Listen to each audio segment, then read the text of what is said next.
अस्सलाम वालेकुम। डिस्कवर इल्म के दिलचस्प और मालूमाती सवालात और जवाबात की सीरीज में खुश आमदीद। सवाल नंबर 1, दुनिया में सबसे पुराना कौमी तराना किस मुल्क का है?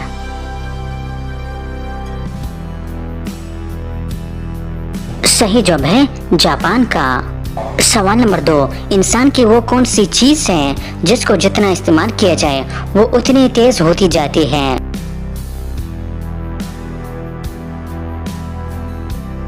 सही जवाब है दिमाग। सवाल नंबर 3, दुनिया में सबसे ज्यादा कुदरती गैस किस मुल्क में पैदा होती है?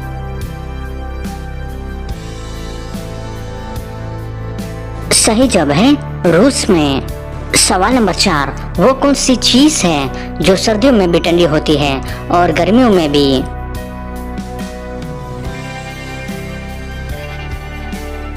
सही जवाब है बर्फ। सवाल नंबर 5, यूरो करेंसी कब शुरू हुई?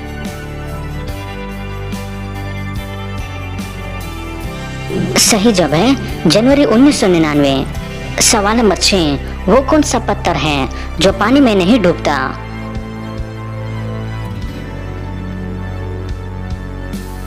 सही जवाब है जावा पत्थर।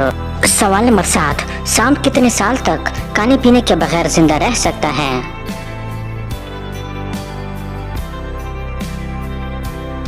सही जवाब है 2 साल तक। तो दोस्तों उम्मीद करता हूँ कि आज की वीडियो आपको पसंद आई है। अगर पसंद आई है तो लाइक का बटन दबाएं और मज़ीद मालूमाती वीडियोस के लिए हमारे चैनल को सब्सक्राइब कीजिए। शुक्रिया।